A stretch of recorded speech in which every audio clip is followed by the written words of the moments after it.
యోగాతో బరువు తగ్గటం సులభం, కేవలం 30 రోజుల్లోనే.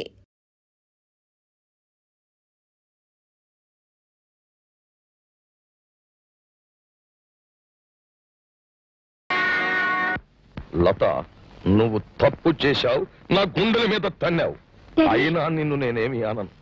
నువ్వు అతన్ని ప్రేమిస్తున్నావని నాకు స్పష్టంగా తెలుసు గనక దాన్ని గురించి కూడా నిన్ను నేనేమి అనను. అతని ఆస్తి అంతా కులమేమిటి, మతమేమిటి అని కూడా నిన్ను అడగను. నువ్వేం మాట్లాడకు, నన్ను చెప్పని. నేను నిన్ను మూడు ప్రశ్నలు వేస్తాను. అతను ఎవరు, ఏం చేస్తుంటాడు, ఎక్కడుంటాడు? ఎక్కడుంటాడో తెలియదు. చాలా సంతోషం, నా గుండెల్లోనే ఉంటాడు అని చెప్పలేదు. మరి ఉద్యోగం తెలియదు. అతను ఎవరు ఏమిటో నీకు తెలియకపోయినా నాకు తెలుసు. అతను ఒక టాఫరు, ఒక లోఫరు, ఒక పాపరు. ప్రస్తుతం అనాథ శరణాలయంలో ఒక ఆడపిల్లతో అక్రమ సంబంధం నడుపుతున్నాడు. కావాలంటే నిజానిజాలు నువ్వే వెళ్లి తీర్చుకోవచ్చు. నిజంగా నువ్వు లేకపోతే నా బ్రతికేమైపోయేది? ఇంకా పొగడ్తలాపు. నిన్ను ప్రాణానికి ప్రాణంగా చూసుకోవడం మొదలు పెట్టాక మన మధ్య ఇంకా రుణాలు ఉండకూడదు. ఇంకా ఎంతమంది ఉన్నారు నీకు ప్రాణంలో ప్రాణంగా చూసుకోవడానికి? మంజు, మా నాన్న నీ గురించి తక్కువగా అంచనా వేస్తుంటే ఆయన ఎదిరించాను. కానీ నీ ప్రాణం పూటకో చోటు ఉంటుందని ఇప్పుడే తెలిసింది. మంజు, ఏ కోపంగా ఉందా? దొరికిపోయానని బాధగా ఉందా? ప్రేమించడానికి ఒకటి, పెళ్లి చేసుకోవడానికి ఒకటి, చాటు మాటుగా సరసాలు సాగించడానికి ఒకటి కావాల్సి వచ్చిందా? పిచ్చి పిచ్చి వక్కు. మాలతి నాకు చెల్లి లాంటిది. సిగ్గులేదు. సంబంధం పెట్టుకున్న మనిషిని చెల్లెలంటావా? నువ్వు మోసగాడివి అనుకున్నాను, దుర్మార్గుడివి కూడా. నీ కళ్ళకేదో పొరలు కమ్ముకుని వాత్సల్యానికి కామానికి తేడా కూడా పోతుంది. ప్రత్యక్షంగా చూశాక ఇంకా ఏం సాక్ష్యం కావాలి?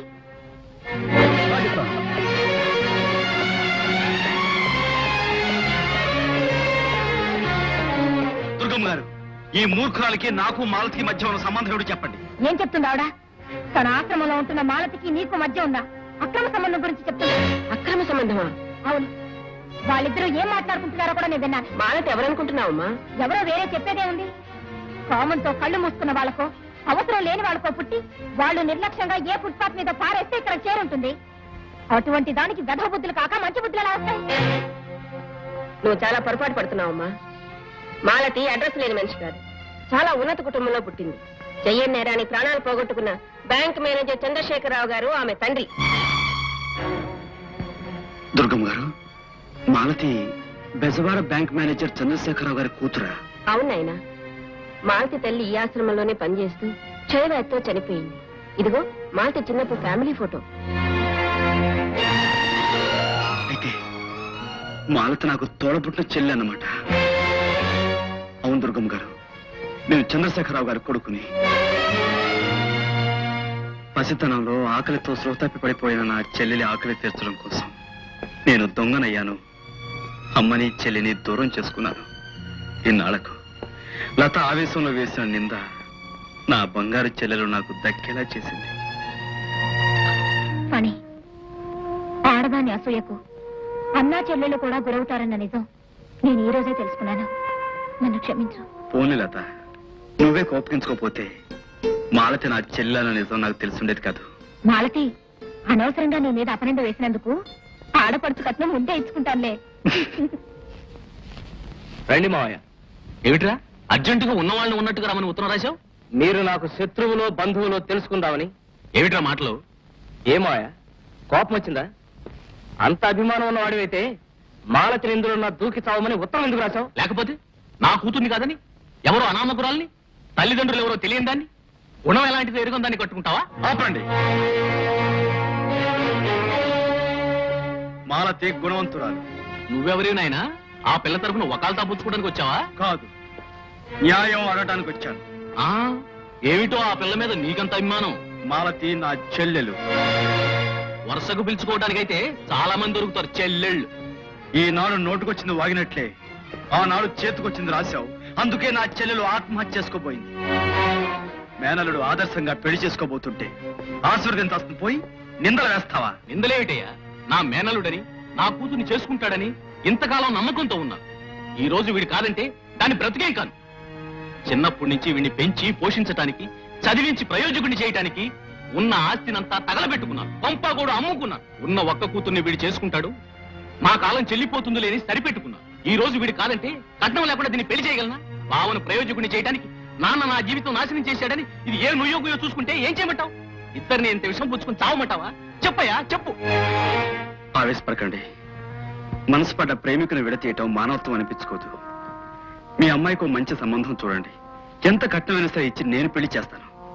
పెద్దలు కాస్త నెమ్మదిగా ఆలోచించి ఓ నిర్ణయానికి రండి. రండి. అసలే మీ అన్నయ్య స్ట్రిక్ట్ ఆఫీసర్ అని చెప్పావు.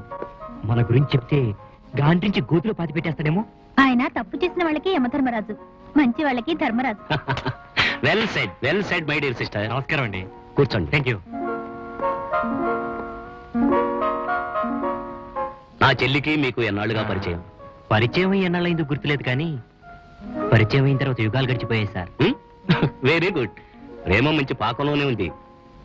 నీలాంటి వాడికి నా చెల్లెల్ని ఇవ్వడానికి ఎలాంటి అభ్యంతరం లేదు అని నేను చెప్పానన్నయ్య. తనే ఊరికే కంగారు పడిపోతున్నాడు. నువ్వు వెళ్ళి కాఫీ తీసుకురామా. నా వివరాలు విన్న తర్వాత మీ అభిప్రాయం మార్చుకుంటారేమోనని భయంగా ఉంది సార్. మీకు ఆ భయం అక్కర్లేదు. నీ కులం మాత్రం, ఆస్తి, అంతస్తు అవేమీ నేను పట్టించుకోను. కానీ మా నాన్నగారికి మీకు... ఎవరు మీ నాన్నగారు? Maruti finance corporation proprietor Anjaneyulu garu. మొన్న మీరు మా ఆఫీస్ మీద రైడ్ చేశారు కదా. నేను అవినీతి మీద రైడ్ చేశాను, గాని ప్రేమ మీద దాడి చేయను. అంతేకాదు, నేను మీ నాన్నగారిని కలుసుకుని నా చెల్లెల్ని కోడలుగా చేసుకోమని రిక్వెస్ట్ చేస్తాను. థ్యాంక్స్ అండి. థ్యాంక్ యూ వెరీ మచ్ అన్నయ్య. ఒక్కొక్కప్పుడు బాధ్యతలను బంధాలు మింగివేస్తాయమ్మా. నీ కోసం బ్రహ్మచారిగా మిగిలిపోయిన నేను నా ప్రాణాలు ధారపోసేనా నీ పెళ్లి చేస్తాను. సరేనా?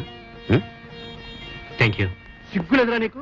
నా వ్యాపారాల మీద దాడి చేసి నా సర్వస్వాన్ని దోచుకుని నన్ను అప్రతిష్ట పాలు చేయాలని చూస్తున్నా ఆ విశ్వనాథం చెల్లెల్ని పెళ్లి చేసుకుంటానంటారా? రేఖకి నేను మాటిచ్చాను నాన్న. ఇచ్చిన మాట తప్పడమే మొదటి లక్షణంగా పెట్టుకున్న ఓ రాజకీయ నాయకుడు కడుపును పుట్టారా నువ్వు? ఇస్తే ఇచ్చావు కానీ ఇప్పుడు తప్పే. ఏం మాట్లాడేది? ఒక ఆడపిల్లకి అన్యాయం చేస్తారా? ఆహా, అదేదో నీకు నాకు కొత్తలాగా మాట్లాడతానే. ఒకవేళ నువ్వు ఆ పిల్లని వదిలిపెట్టకపోతే ఆ పిల్ల ఈ లోకాన్ని వదిలిపెట్టిపోతుంది. జాగ్రత్త. ఏమయ్యో ఆంజనేయులు, మంచి అడవుడి మీద వస్తున్నావు. ఏమైంది? ఏమైందా? నువ్వేమో నువ్వు ఉండరా. చెప్పు. నువ్వేమో ఆ ఇన్కమ్ ట్యాక్స్ ఆఫీసర్ గారి సంగతి చూస్తాను. ఈలోగా నా కొడుకు వెళ్ళి వాడు చెల్లెని ప్రేమిస్తున్నాడు. చీవాట్లు పెట్టొచ్చాను. ఎంత తప్పు పని చేసావయ్యా. ఆ కుర్రాడు మనకు మహత్తరమైన అవకాశం ఇచ్చాడు. నా అంచనాయే కరెక్ట్ అయితే ఆ విశ్వనాథం గాడు తన చెల్లెల్ని నీ ఇంటి కోడలుగా చేసుకోమని అడగడానికి వస్తాడు. చెప్పుచ్చు కొడతాను. తప్పు. మర్యాదగా మాట్లాడాలి. అసలు ఆ చెవిటి పారు. ఓహో, ఆరు విశ్వనాథం ఐటీఓ గారా? రండి. మన ఐటీఓ గారు మంచి కాఫీ పెట్టరా. కూర్చోవచ్చు. నన్ను నిలబెట్టి దోచుకు వెళ్ళిన వాళ్ళు ఇప్పుడు కూర్చోవచ్చా అని నన్ను అడుగుతున్నారా? ఏం బాలేదు. కూర్చోండి. అప్పుడు అధికారిగా వచ్చాను, ఇప్పుడు ఒక ఆడపిల్లకు అన్నగా వచ్చాను. అన్నగా? నా రాజేంద్ర మీ చెల్లెలు రేఖ ప్రేమించుకున్నట్టు కదా. విషయం మీకు తెలిసిందన్నమాట. ఎవరు ఎప్పుడు పార్టీ మారుస్తారో కనుక్కోగలిగిన మనిషిని నా కొడుకు ఎవరిని ప్రేమిస్తున్నాడో తెలుసుకోలేనా? మీరు ఆ ప్రేమను ఆమోదించి పెళ్లికి ఆశీస్సులు చెబితే సంతోషిస్తాను. నోటికి వచ్చినట్టు వాగ్దానాలు చేయడం, చేతికి వచ్చినట్టు ఆశీస్సులు ఇవ్వడం మాకు వెన్నతో పెట్టిన విద్య. రాజకీయ నాయకులం కదా. కాకపోతే ఇక్కడ చిన్న చిక్కుముడు ఉంది. నేను ప్రాక్టికల్ మనిషిని. మా రాజేంద్ర పుట్టినప్పటి నుంచి వాడికైనా ఖర్చులన్నీ రాసించాను. గోచిగుడ్డ దేంచి గొట్టం ప్యాంటుల దాకా, సిరాబుడ్డి దేంచి చరిత్ర పుస్తకాల దాకా వాడికైనా ఖర్చులన్నీ దాదాపు ఓ 50,000 ఉంటాయి. ఆ 50,000 చెల్లించేసి మా వాడిని మీ చెల్లెల ఖాతాలో జమ చేసేసుకోండి. అంటే 50,000 కట్నం అడుగుతున్నారు? నేను వరకట్న నిషేధ సంఘానికి గౌరవాధ్యక్షుడయ్యా. కట్నం ఎలా అడుగుతాను?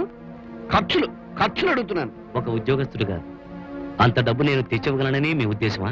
60 లక్షలు పట్టుకెళ్ళిన వాడివి 50,000 తేలా ఉంటాయా? చూడు, నువ్వు మొన్న ఇదే ఆఫీసులో సింహంలాగా తిరిగావు, కానీ ఇప్పుడు మేకలాగా వెళ్ళిపోతుంటే నాకే చాలా బాధగా ఉందయ్యా.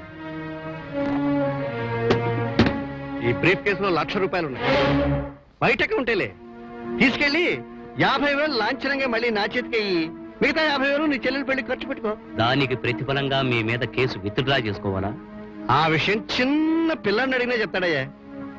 ఆల్ రైట్, మీరు అడిగిన డబ్బు ఇచ్చే నా చెల్లెలు పెళ్లి చేస్తాను. ఓకే, నీకు 4 రోజులు టైం ఇస్తున్నాను. ఈలోగా డబ్బు తీసుకొచ్చావా పెళ్లి, లేకపోతే త్యాగం.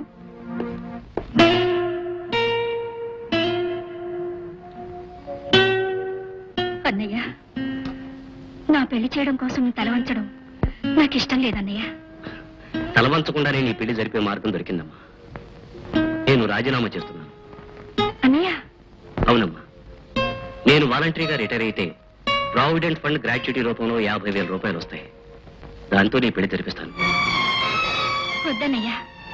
నన్ను ప్రేమించిన మనిషి డబ్బుకే విలువిస్తున్నప్పుడు అతని కోసం నువ్వు ఉద్యోగం వదలడం నేను భరించలేనన్నయ్య.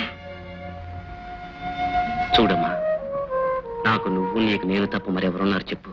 అన్నయ్య, నువ్వు హాయిగా ఉంటే చాలమ్మా. నాకు ఉద్యోగం లేకపోయినా ఏదో ఒక విధంగా బ్రతకలను.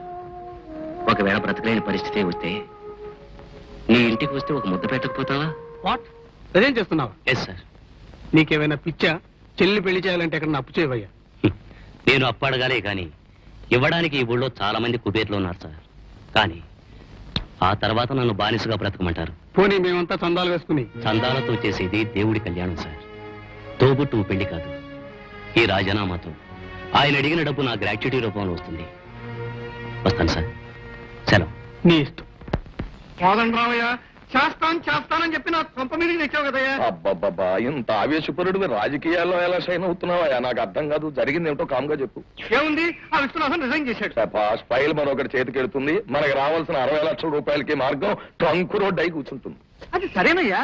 ఆ విశ్వనాథన్ గారు వాలంటరీగా రిటైర్ అయినందుకు వాడి చేతికి 50,000 వస్తాయి. ఆ 50,000 నా మొహం తగలెడతాడు. ఆ తర్వాత వాడి చెల్లెలు నా కోళ్ళే నా మొహం మీద ప్రాణం కలుగుతుంది. కొట్టదు. ఎందుకంటే ఆ విశ్వనాథం గారు బ్యాంక్ నుంచి తెచ్చిన 50,000 నీ చేతికి ఇవ్వడు. ఏమిటయ్యా నువ్వు చెప్పి? నేను నీకు చెప్పను. వార్నేష్, కాదు, నేను వేసేమన్నాకు వెయ్యాలి. నా మర్యాద కాస్త నిలబెట్టరా. వెళ్ళరా. ఎలా పెళ్లికి అన్ని ఏర్పాట్లు సవ్యంగా జరుగుతున్నాయా? బ్రహ్మాండంగా ఏంట్రా తీరుబడిగా అర్థం ముందు కూర్చొని అందరం చూసుకుంటున్నావు? ఈ రోజు సాయంత్రమే పెళ్లి. 50,000 ఇవ్వాలి. ఆ ఏర్పాట్లు చూసావా నువ్వు? పిచ్చివాడ, ఏర్పాట్లు అలా అలా జరిగిపోతుంటాయో. ఏ అమ్మాయికుడో ఈ రోజు బ్యాంకు నుంచి పెద్ద మొత్తం డ్రా చేయకపోతాడా? అది మనం కాజేయకపోతావా? థ్యాంక్స్.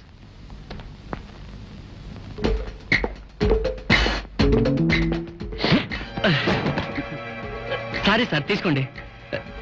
లేవండి సార్, లేవండి. Thank you.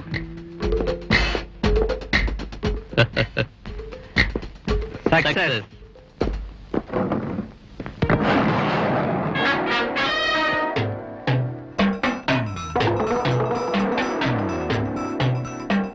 ఏమిటి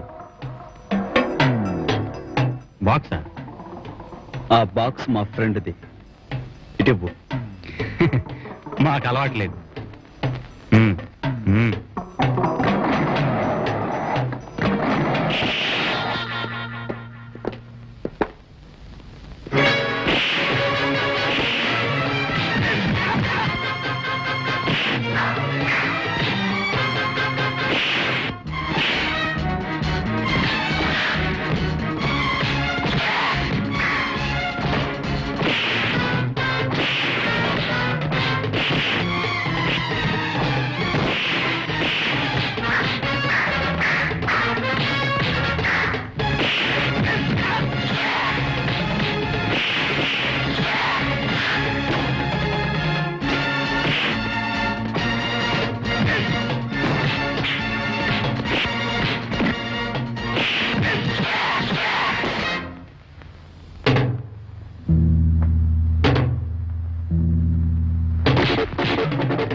కందిపప్పు 2 బస్తాలు, బంగాళాదుంపలు 1 లారీ. ఇడియట్ 50,000 ఎక్కడి నుంచి తెస్తావురా అని అల్లాడిపోయావు కదరా. అదిగో తీసుకో. ఎక్కడి నుంచి కొట్టుకొచ్చారా? అది మా ఊరికి సీక్రెట్. కరెక్ట్ గా 50,000 ఉన్నాయిరా. గురు, ఇన్కమ్ ట్యాక్స్ ఆఫీసర్ విశ్వనాథం గారి ఫోటో ఉందేంటి ఇందులో? గురు, ఆయనదే ఈ బాక్సు. ఇదిగో విజిటింగ్ కార్డు, ఫోటో. గురు, తాళిబొట్టు. ఇదంతా చూస్తుంటే ఇతను కూడా ఏదో పెళ్లి ఏర్పాట్లు చేస్తుంటున్నాడే. గురు, గురు, ఎక్కడికి? ఈ డబ్బు విశ్వనాథ్కి చూస్తాను. మరి నీ చెల్లెలు పెళ్లి? నా చెల్లి పెళ్లి కోసం అతను ద్రోహం చేయలేనురా. అంత నిజాతిపరుడైన ఆఫీసర్ డబ్బు దొంగిలించడం పాపం కూడా కావచ్చు గురు, కానీ ఈ రాత్రికే మాలతి పెళ్లి. ఇప్పుడు నువ్వు ఈ డబ్బు చేస్తే మళ్ళీ ఎలా సంపాదిస్తావు? టైం కూడా లేదు. మాలత అసలే ఆవేశపడరాలు, ఓసారి ఆత్మహత్య కూడా చేసుకోపోయింది. ఇప్పుడు ఈ పెళ్లి ఆగిపోయిందంటే మళ్ళీ ఏ అఘాయిత్యమో చేస్తుంది. నా మాట విను, ఈ రాత్రికి నీ చెల్లెలు పెళ్లి జరిగిపోతే రేపు ఎలాగోలా ఈ డబ్బు సంపాదించి తిరిగి ఇచ్చేయగల సమర్థుడు నువ్వు. అది కాదురా. రే, ఇంకేం మాట్లాడకు, చెప్తుంటే అర్థం చేసుకోవేంటి?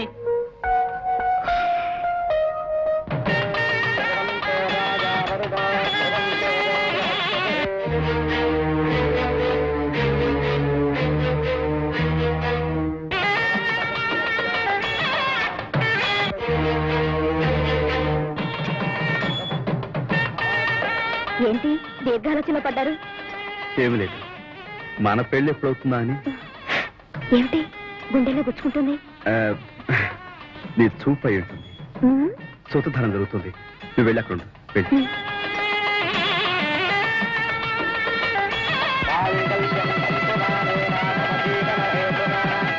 మిత్రమా, ఎక్కడ మర్చిపోతానోనని గుండెల దగ్గర చేరి గుర్తు చేస్తున్నావా?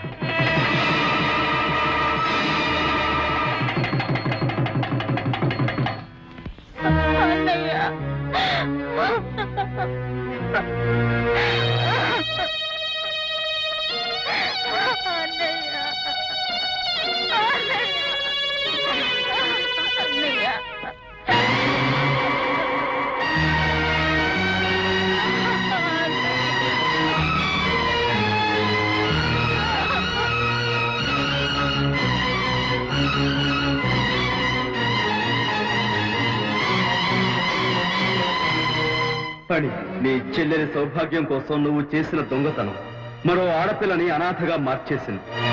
నీ చెల్లెలి మెడలో తాళిబొట్టు కోసం నువ్వు పడ్డ తాపత్రయం మరో వ్యక్తి మెడలో ఉరితాడుగా బిగిసిపోయింది. ఏం చేస్తే నీ పాపం తీరుతుంది? ఏం చేస్తే నీకు ప్రాయశ్చిత్తం మిగులుతుంది? నాలుగు నిప్పులాగా బతికాడు. నిజాయితీ కోసం తన ప్రాణాలే అర్పించాడు. పాపం ఆఖరికి దిక్కుమాల చావు చచ్చిపోయాడు. ఇంకేమనుకుంటే ఏముంది బాబు, అది ఆడపిల్ల. దాని వల్ల ఏమవుతుంది? తలా కాస్త చందాలేసుకుని జరగవలసిన పనులేవో సరిపోయింది నాయన. అక్కర్లేదమ్మా, నా స్నేహితుడి దహన సంస్కారాలకి చందాలు వేయవలసిన కర్మ లేదు.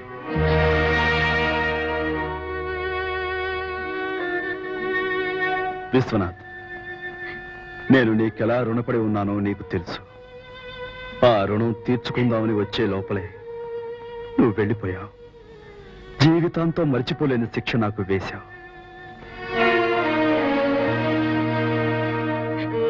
నువ్వు నాకు చేసిన సహాయం నా చెల్లెలి కాపురాన్ని ఎలా నిలబెట్టిందో చెప్పుకుందామని వచ్చాను. కానీ నా మాటలు వినిపించినంత దూరం నువ్వు వెళ్ళిపోయావు. నీ చెల్లెలి పెళ్లికి కావలసిన డబ్బు నేను సిద్ధం చేస్తానని ఈ మంగళసూత్రం సాక్షిగా చెప్పడానికే వచ్చాను. అమ్మా, అన్నయ్య పోయాడని కన్నీళ్లు పెట్టదని నీకు చెప్పను.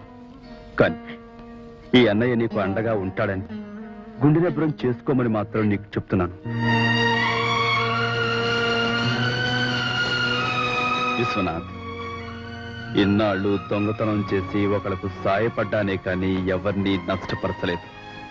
కానీ డబ్బు పోయిందన్న బాధతో నువ్వు ఆత్మహత్య చేసుకుని నన్ను నేరస్తుని చేశావు. ఆ నేరం నీ చెల్లెలి నుదుట కళ్యాణ తిలకం దిద్ది ఆమె కాళ్లకు పారాణి రాసిన రోజునే పోతుందని నాకు తెలుసు. ఆ బాధ్యత త్రికరణ శుద్ధిగా పూర్తి చేస్తానని నీ మీద ప్రమాణం చేసి చెప్తున్నాను.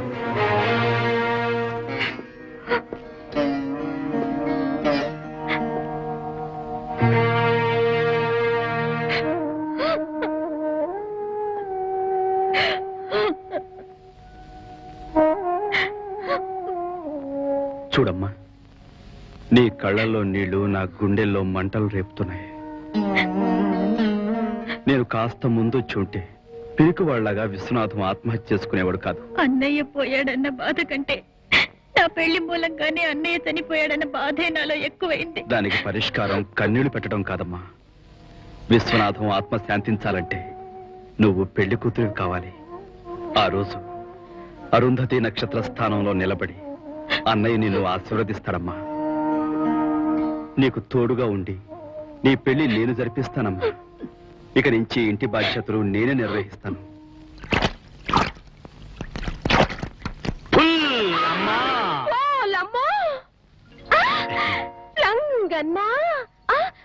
ఇక్కడికి ఎలా వచ్చా? ప్రేమికుల్ని సముద్రాలే ఆపలేవు. ఈ కోదండరామయ్య బాత్రూమో లెక్క. అయ్యి బాబాయ్, అయ్యగారు చూసారంటే లేకుండా తెలివిగానే వచ్చేసాను. అయ్యి బాబాయ్, వెళ్ళిపో. ప్రేమికుణ్ణి రా రా అనే ప్రియురాల్ని చూశాను గాని పొమ్మనే ప్రియురాల్ని నిన్నే చూశానే. ఫుల్ అమ్మా. నువ్వు తొందరగా వెళ్ళకపోతే నా తిండికే ద్రోహం అవుతుంది. రంగన్నా పులమై పులమై. అయ్య బాబోయ్, నా బతికింకా బాత్రూమ్ పాలే. కంగారు పడకు. విప్పు చీర. అపార్థం చేసుకోకు. నీ చీర కట్టుకుని నేను బయటకు వెళ్తాను. నువ్వు దాక్కుంది కానీ విప్పు. అబ్బా ఉండు, నేను ఇస్తాలే. విప్పు.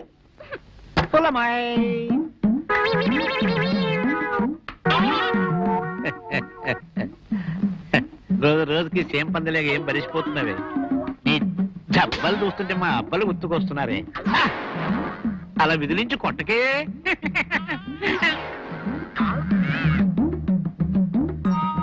నీకోసం ఈ వెండి గ్లాస్ దొంగతనం చేసి తీసుకొచ్చాను. తీసుకో.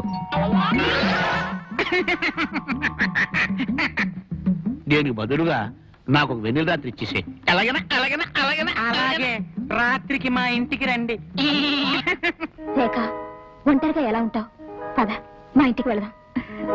నేను ఇప్పుడు ఒంటరిదాన్ని కాను మంజు. అన్నయ్య ప్రాణ స్నేహితుడు ఒక ఆయన వచ్చాడు. నన్ను తన తోబుట్టులానే చూసుకుంటున్నాడు. ఎవరే ఆయన? ఆయన అడుగు వచ్చేసాడు.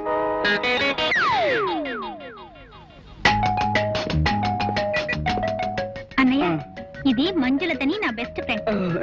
నమస్కారం అండి. నమస్కారం. మీ పేరేంటండి? పని అంటారండి. ఓహో అలాగా. మిమ్మల్ని ఎప్పుడూ విశ్వనాథం గారితో చూడలేదే. అంటే ఒరిజినల్ గా మాది సింగపూర్ అండి.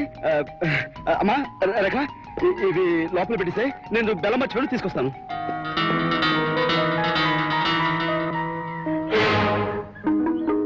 నిజం చెప్పు, ఎందుకు చేరావు అక్కడికి? అన్నను పోగొట్టుకుని అనాథ అయిపోయిన రేఖను చూస్తుంటే మనసు కరిగిపోయింది. అందుకే విశ్వనాథం నాకు స్నేహితుడు కాకపోయినా రేఖను ఆదుకోవడం కోసం అన్నయ్య స్నేహితుడినని అబద్ధం ఆడాను. అందువల్ల నీకొచ్చే లాభం ఏమిటి? ఆత్మ సంతృప్తి. అయితే నేను కాస్త తొందరపడాలి. ఎందుకు? ఎందుకేమిటి? నేను వెంటనే పెళ్లి చేసుకోకపోతే నువ్వు అభిప్రాయం మార్చుకొని నన్ను కూడా చెల్లెళ్ళ లిస్ట్ లో చేర్చుకునేలా ఉన్నావు. నీకంత అనుమానంగా ఉంటే దగ్గరకు రా. ఎందుకు? ఒకటి ఇస్తాను. అమ్మో, తప్పు తప్ప? తప్పు తప్పు.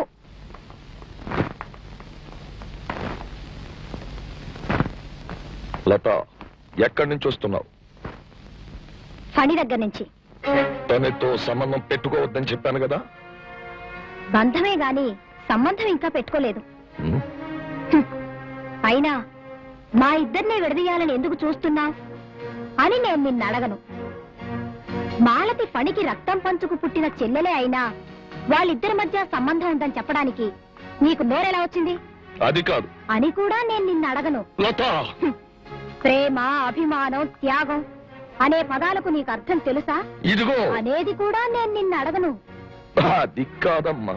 నన్ను మాట్లాడి నువ్వు నన్ను 3 ప్రశ్నలు వేశావు. ఇప్పుడు నేను నిన్ను ఒకే ప్రశ్న అడుగుతాను, సమాధానం చెప్తావా? ఏమిటది? మా పెళ్ళెప్పుడు చేస్తున్నావు? అర్జెంటా? యమార్జెంటు. అత్తనితోనా? అవును. ప్రభుత్వాలు పడగొట్టేంత తేలిక కాదు డాడీ మనసులు విడదీయడం. సరే, ఈ పెళ్లి జరగాలి అంటే అతనితో ఒకసారి నేను మాట్లాడాలి. అలా అన్నా బాగుంది. నేను వెళ్ళి పనితో మాట్లాడొస్తాను. రేపు నా పుట్టినరోజుకి అతను అతిథిగా వస్తాడు. ఓకే?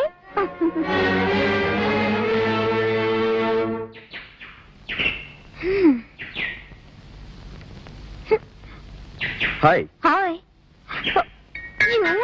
ఇదేమిటి కారాలు మిరియాలు నూరేస్తున్నావు? మా డాడీ నా మీద కారాలు నూరాడు, నేను నీ మీద మిరియాలు నూరడానికి వచ్చాను. హతోస్మి, నేనేం పాపం చేశానట? ఇంత లేటుగా రావడం? ఏదైనా ఘాటుగా చేయాలని ఎదురు చూస్తున్నావా?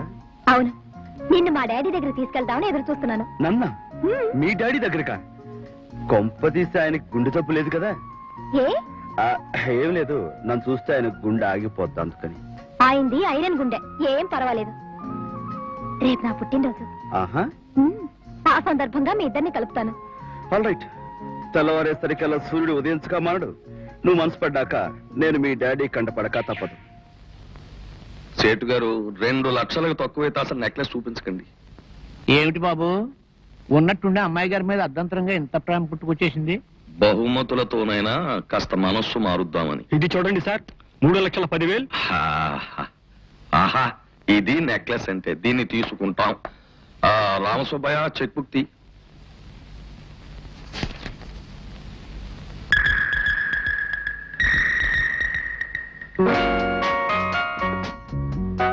Many many happy returns of thirty. Thank you.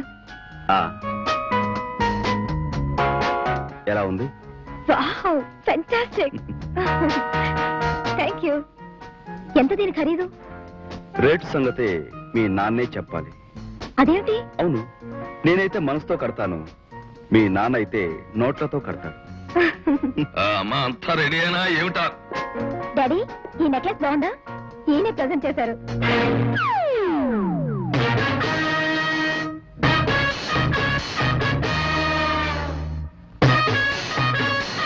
ఏమి డాడీ, నెక్లెస్ చూడమంటే ఆయన వంక చూస్తావేమిటి? నెక్లెస్ చూడకుండా అతన్ని చూసినా, అతన్ని చూడకుండా నెక్లెస్ చూసినా ఒకటేనమ్మా. ఏమిటో అంతా తికమకగా మాట్లాడుతున్నావు. ఈయన పేరు Phani. Meet my daddy. Hello. ఆయనతో ఏదో మాట్లాడాలన్నావు కదా, నువ్వు మాట్లాడుతూ ఉండు, నా ఫ్రెండ్స్ రిసీవ్ చేసుకోవాలి. బాబు ఒకసారి ఇలా వస్తారా? ఎవరు నువ్వు? గూఢాచారి నెంబర్ 1. పరిహాసాలాడకు, నీ గొంతెక్కడో విన్నట్టుగా ఉంది. అదే, మీ అమ్మాయి గుండెల్లో కాపురం చేస్తున్నాను కదా, ఆమె గొంతులో నుంచి వినపడి ఉంటుంది. పిచ్చి పిచ్చిగా మాట్లాడకు. ఆ నెక్లెస్ ఎక్కడ కొన్నావు? మీరు కొన్న షాపులోనే. రేట్ ఎంత? మీరిచ్చినంతే. ఏ ఊరు? మీ ఊరే. ఏం చేస్తుంటావు? మీరు చేసే పని. దొంగతనమా? దొంగనని మీరు ఒప్పేసుకుంటున్నారన్నమాట. చీకట్లో కనిపించి నాకు హెచ్చరికలు చేసే మనిషివి కదా నువ్వు. ఇప్పుడు వెలుగులో కనిపిస్తున్నానుగా. నువ్వు దొంగతనాలు చేసే మనిషివి, ఇంటి కళ్ళుండి కావాలనుకుంటున్నావా? నువ్వు దొంగలకి దొంగవిగా మామ. అలా పిలవకు, చెవిలో శేషం పోసినట్టుంటుంది. కావాలంటే మద్దతు చేయి, మావాని మాత్రం పిలవకు. ఇప్పుడు నెక్లెస్ వేసిన స్థానంలో రేపు పసుపు తాడు వేస్తాను. అప్పుడైనా ఆ పిలుపు భరించక తప్పదుగా మామ. నా కూతుర్ని పెళ్ళాడే ఉద్దేశం నువ్వు మార్చుకోకపోతే నిన్ను పోలీసులకు అప్పగిస్తారు, జైలు పాలైపోతావు. మా పెళ్లి వెంటనే చెయ్యకపోతే నువ్వు పెద్ద కేటుగొడవన్న సంగతి నీ కూతురు ముందే నిరూపిస్తాను. అప్పుడు నీ కూతురే నీకు దూరం అయిపోతుంది. వస్తా, నీ కూతురు నా కోసం వెయిట్ చేస్తుంది. అయ్యా, అదేమిటి షోకేసులో బొమ్మలే అలా నిలబడిపోయారు? ఆ అమ్మాయి పక్కన కుర్రాన్ని చూశావా? అబ్బా, కత్తిలే ఉన్నాడండి, కత్తి. కొత్త కత్తి కాదు, మన మెడ మీదకి గురిపెట్టబడ్డ కత్తి. వాడే చంద్రశేఖర. ఏదో ఫ్లాష్ బ్యాక్ ఉందన్నాను, దాని తాలూకు ఓపెనింగ్ సీన్ ఇది. అవును, ఇదే క్లోజింగ్ సీన్ కూడా కావాలి. ఇలాంటి లోఫరగాడు నా కూతుర్ని పెళ్ళాడకూడదు. అయ్యా, తమ దివ్య దృష్టితో అందరి తలరాతలు చదివేస్తున్నారు కదా, మరి అదే దృష్టితో వీడి తలరాత కూడా చదివేయచ్చుగా.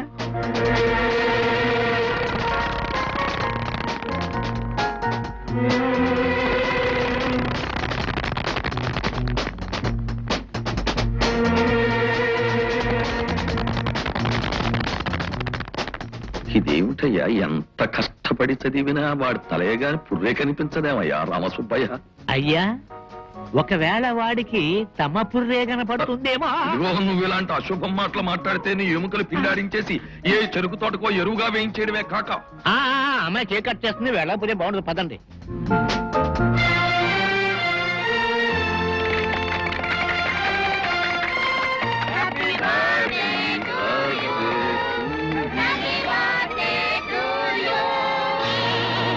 నాన్న చేసిన తప్పుకి నన్ను నిందిస్తున్నావా రేఖ? ఆ తప్పు నా జీవితాన్ని మార్చేసింది రాజు. అండగా ఉండే అన్నయ్య కూలిపోవడానికి కారణం ఎవరు? మీ నాన్న కాదు. ఆయన కట్నం అడిగుండకపోతే అన్నయ్య రాజీనామా చేసుండేవాడా? ఆ డబ్బు తెచ్చుండేవాడా? దాన్ని పోగొట్టుకున్నానన్న బాధతో ప్రాణాలే పోగొట్టుకునేవాడా? రేఖ, మీ అన్నయ్య మరణం నాకు మాత్రం బాధ కలిగించట్లేదా? పోనీ మా నాన్నని ఎదిరించి నేను పెళ్లి చేసుకుంటాను. వద్దు. అన్నయ్య చనిపోయిన రోజే నా మనసు చంపేసుకున్నాను. రేఖ, అన్నయ్య స్థానంలో నేను ఇంకా బ్రతికే ఉన్నానమ్మా. నువ్వు కోరుకున్న మనిషితో నీ పెళ్లి జరిపించడానికే నేను ఇక్కడ ఉంది. వద్దన్నయ్య, నా కోరిక సామాన్యమైంది కాదు. అది నా తోడబుట్టిన మనిషి ప్రాణాలే తీసింది. ఈ అన్నయ్య కూడా నీ పెళ్లి జరిపించడానికి, ప్రాణాలు ధారపోయడానికి సిద్ధంగానే ఉన్నాడమ్మా. వద్దన్నయ్య, అన్నయ్య కూడా ఆఖరిసారిగా ఇదే మాట అన్నాడు. నువ్వు అలాగే అంటున్నావు. అది ఆ అన్నయ్య ఆఖరి మాటమ్మా. ఇది ఈ అన్నయ్య మొదటి మాట. సార్, మీరు మా నాన్నగారితో మాట్లాడండి. ఆయన ఈ పెళ్లి కుప్పుకోకపోతే ఆయన అంతస్తుని ఆస్తిని వదిలిపెట్టి వచ్చేస్తాను. మీరేం బెంగ పెట్టుకోకండి. మీ నాన్నగారితో ఎలా మాట్లాడాలో, ఏం మాట్లాడాలో, ఈ పెళ్లి ఎలా జరిపించాలో నాకు బాగా తెలుసు. మళ్ళీ మీకు ఫోన్ చేస్తాను.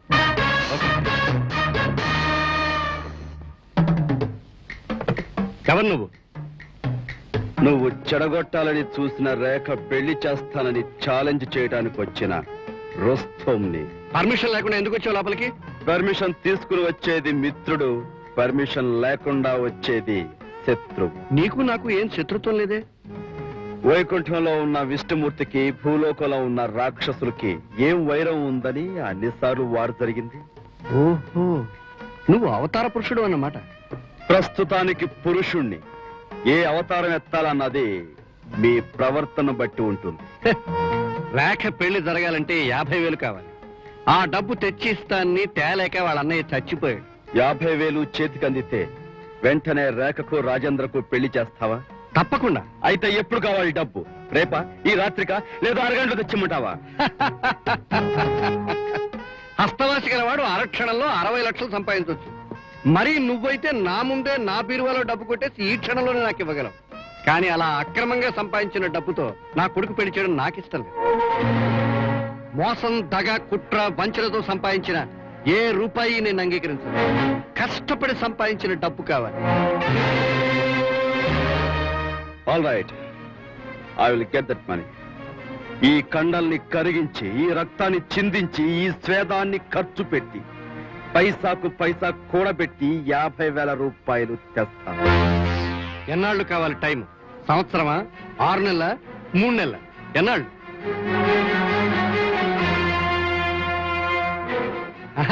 అలవాట్లేని పని కదూ, కొంచెం కష్టం అవుతుందని అడిగా. మరి విశ్వనాథానికి అయితే 1 నెల రోజులే టైం ఇచ్చాను. నాకు ఆ టైం చాలు. అంటే వచ్చే నెల 7వ తారీఖు నాటికి నాకు 50,000 ఇస్తున్నావు. నేను రేఖతో నా కొడుకు పెళ్లి జరిపించాలన్న మాట. మాట తప్పితే కరిగిన కండ, చిందిన రక్తం ఉద్వేగంతో రెచ్చిపోయి నీ మీద ప్రతీకారం తీర్చుకుంటాయి. జాగ్రత్త.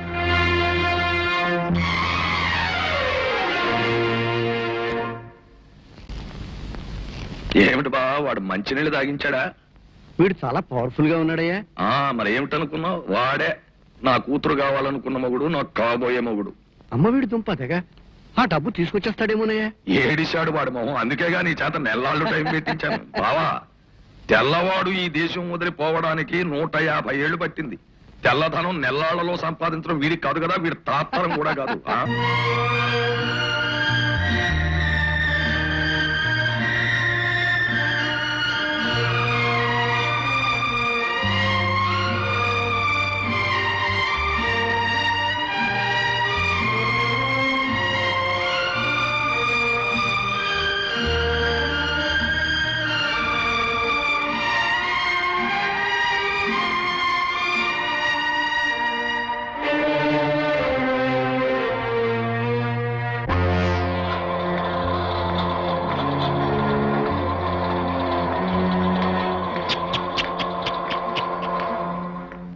నువ్వు తుడవాల్సింది ముఖం కాదు, కడగాల్సింది కాళ్ళు. నార్మై, రోజు కూలీ చేసుకునేవాడి కాళ్ళు నేను కడుగుతాను. కూలీనంత తేలిగ్గా తీసి పారాయి కుక్కో దండ రామయ్య. రేపు వాళ్లే కిరీటాలు పెట్టుకుని రాజ్యాలేలే రోజులు వస్తున్నాయి. ఆ రోజులు నేను బ్రతికుండగా చూడను. ఒకవేళ నువ్వు బ్రతికున్నా కళ్ళారా చూడలేవులే. పని ఒప్పుకోపో సర్లేండి. ఏమిటి పని కట్టుకున్న ఇలా వెతుక్కుంటూ వచ్చారు? నువ్వు కష్టపడి సంపాదించిన డబ్బుతో రేఖ పెళ్లి చేస్తాను అని ప్రతిజ్ఞ చేశావటగా. నెరవేర్చుకుంటాను కూడా.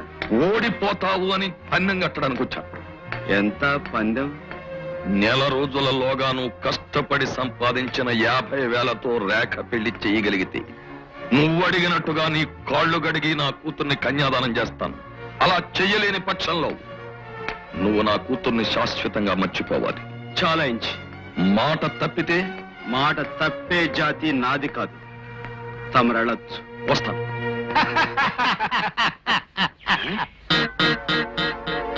సుబ్బయ్య, నేను వాలకం చూస్తూ ఉంటే ఆ పనిగారి చేతుల్లో చిత్తుగా ఓడిపోవస్తున్న మనిషిలా కనిపిస్తున్నాడు.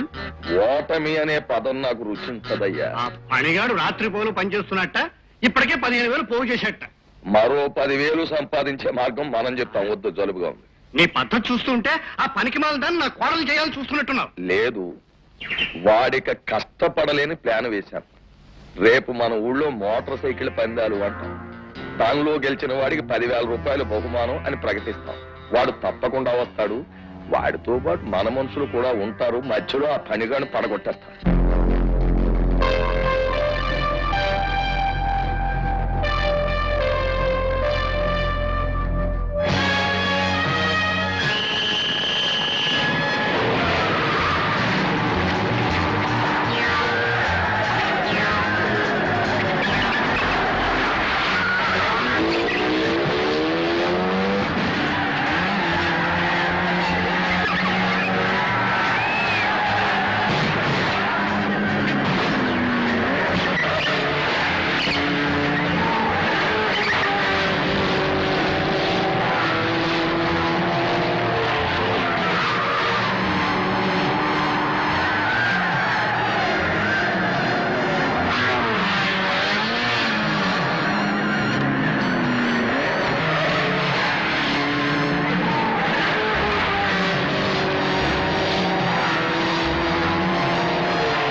సంపాదించిన డబ్బు నీ చేతులతో నువ్వే ఇస్తున్నావు కనుక నీకేమాత్రం అనుమానం ఉండకపోవచ్చు. పురోహితుని పిలిపించి లగ్నాలు పెట్టించు మావా. గడిచింది 12 రోజులు, గడించింది 25,000. రంగన్నా రంగన్నా అమ్మా రాజుబాన్న చట్టిలా తయారైందేంటి? తప్పదు పుల్లమ్మ. ఒక్కొక్కప్పుడు మసంటిన చట్టి అవుతుంది, మరొకప్పుడు బురదంటిన టేగిసాకుడు అవుతుంది. మరి నా ప్రేమ బురద ఎప్పుడు అంటించుకుంటావు? మా పనిగాడి చెల్లెలి పెళ్లి చేసేయటం, ఆ తర్వాత నీ మెళ్ళలో 3 ముళ్ళు వేయటం, ఆ తర్వాత నీ బురద అంటించుకో. అమ్మో, ఆ ఎన్న అయ్యేటప్పటికి ఎన్నేళ్లు పడుతుందో? ఏళ్ళ మా పనిగాడు జట్టు విమానం లాంటివాడు. 15 రోజుల్లో మొత్తం ఫినిష్. అమ్మో, 15 రోజులా? 15 రోజులు నిన్ను చూడకుండా ఎలా ఉండను రంగన్నా? పుల్లమ్మా, పుల్లమ్మ, ఇప్పుడు నీ ముఖం కూడా మసిపూసిన చట్టిలా తయారైంది. తప్పదుగా రంగన్నా. నిన్ను కట్టుకున్నాక ఆయిలంటకి తప్పుతుందా? వస్తా. ఈ 15 రోజులు ఈ ఆయిలే నీ జ్ఞాపకంగా ఉంచుకుంటా. ఆయిల్ అయిపోతే పెట్రోల్ బంకుకి మాత్రం వెళ్ళకు పుల్లమ్మా. ఈసారి బ్రహ్మాండమైన ప్లాన్ వేశా. వేషాలవయ్యా, 10,000 పోయాయి. అయ్యా, మోటార్ సైకిల్ యాక్సిడెంట్ లో దెబ్బతిన్న వాడికి నేను 10,000 కట్టాల్సి వచ్చింది. ఈసారి గురి తప్పదు. వారి రాయి అర్జెంటుగా కావాలి అని మన మనిషి వెళ్ళి అడుగుతాడు. కూర్చోండి. రేపు ఉదయం రాయి పంపిస్తానన్నాడు కదా, ఏ విషయం కనుక్కురమ్మా? అదే ఆలోచిస్తున్నాను. ఏమయ్యా, ఆ 9వ నంబర్ కొండ పగల కొట్టడానికి ఇంకా ఎన్ని రోజులు పడుతుంది? 10 రోజులు పడుతుంది సార్. ఎందుకయ్యా, బాంబు పెట్టి పేల్చేస్తారా? వాడికి ఇవ్వలేము. కష్టం సార్, దాని దగ్గరికి వెళ్ళి పేల్చి రావాలంటేనే ప్రాణాలు తెచ్చుకున్నట్టు. ఎక్కడి నుండి వైర్ పెట్టి పేల్చాలంటే 10,000 అవుతుంది సార్. 10,000 ఖర్చు అయినా పర్వాలేదయ్యా, రేపటికి ఇవ్వగలమా? కుదరదు సార్, 4 రోజులైనా పడుతుంది. సార్, ఈ రోజు నేను ఆ 9వ నెంబర్ కొండను పేల్చేస్తాను. ఆ 10,000 నాకు ఇస్తారా? ఎలా పేలుస్తావు? రిస్క్ తీసుకుంటాను. కొండ మీదకి వెళ్ళి పేల్చి తప్పించుకొస్తాను. సరే, ఇది నీ ఇష్ట ప్రకారం నువ్వు తీసుకుంటున్న రిస్క్ అని నాకు లెటర్ రాసేవు. సక్సెస్ అయితే 10,000 All right. ఇస్తా.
ఎవరికోసం అమ్మా? పని అని అడుగు, ఆ పైన ఉన్నాడు. అమ్మా, ఆడదమ్మా, ముందుకెళ్తే ప్రమాదం.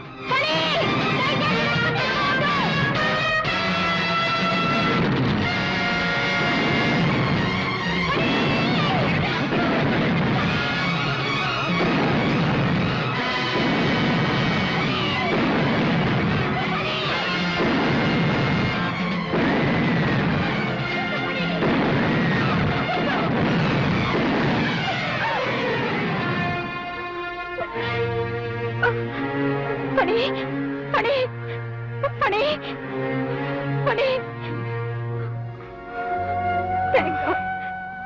ఏ పోయాననుకున్నావా? జీవితం అంటే నీకు మరీ నవ్వులాటగా ఉంది. ఆటగానే ఉంది, కానీ ఆ ఆట నేను దేవుడితో ఆడటం లేదు. నీ తండ్రితో, మా చెల్లి కాబోయే మామగారితో ఆడుతున్నాను. ఎందుకింత పంతం? రేఖ మీద ఎందుకింత అభిమానం?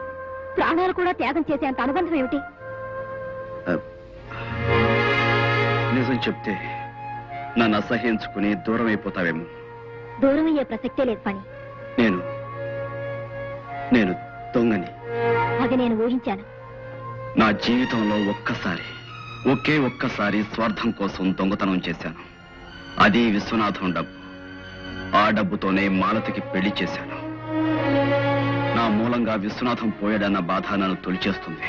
అందుకే రేఖకు అండగా ఉంటూ నా కర్తవ్యాన్ని పూర్తి చేస్తున్నాను. చెమటూర్చి కష్టపడితే పర్వాలేదు కానీ ఇలా రక్తం కుమ్మరించి సాహసం చేస్తే ఎలా? ఏ గాయపడితే నా అందం పోతుందేమోనని భయమా? నేను నీ అందం చూసి నిన్ను ఆరాధించలేదు, నీలో ఉన్న నిజాయితీని ప్రేమిస్తున్నాను. ఉమ్?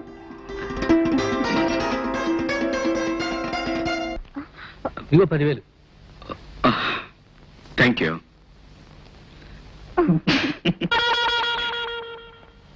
అయ్యా బాగా ఆలోచించి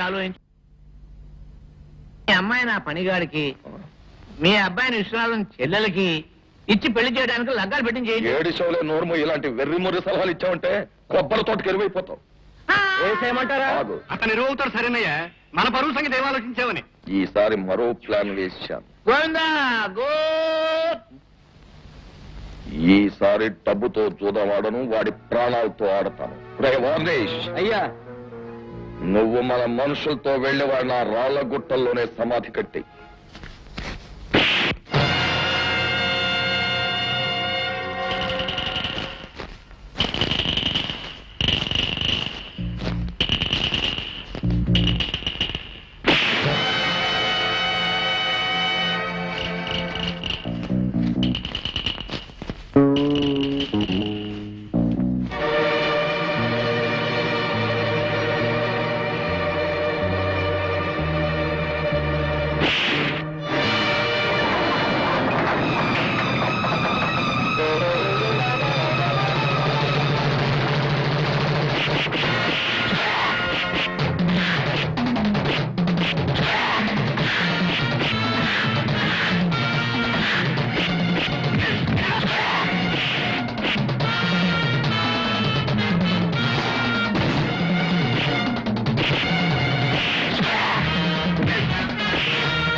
రోజు బ్యాంకులో విశ్వనాథం దగ్గర డబ్బులు దోచుకుంది కూడా మీరు.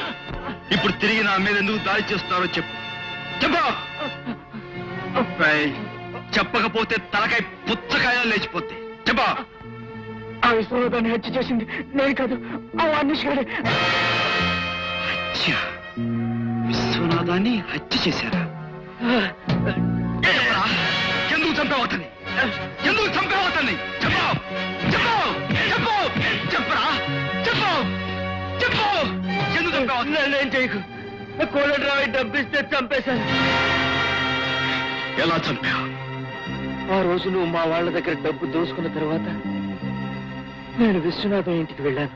And don't forget to subscribe to iDream. And for more videos, please subscribe to iDream. Please subscribe to iDream. Please subscribe iDream. And please subscribe to iDream. For more videos, subscribe to iDream. please like, share and subscribe to the channel. Congratulations, iDream. Subscribe to iDream. Subscribe to iDream. So subscribe to iDream Media. iDream team అందరికి huge congratulations. Please subscribe iDream Media. Please subscribe to iDream. Subscribe iDream. Please subscribe to iDream. iDream అంటే నా కళల channel subscribe చేసుకున్న నోరు తిరుగుతలేదు, మీరైతే గంట గుర్తు కొట్టండి. For more such videos, please subscribe to iDream. Subscribe to iDream. Please subscribe to iDream. Please subscribe iDream Media. Please do subscribe to iDream. Please subscribe to iDream Media. For best entertainment and information, please subscribe iDream.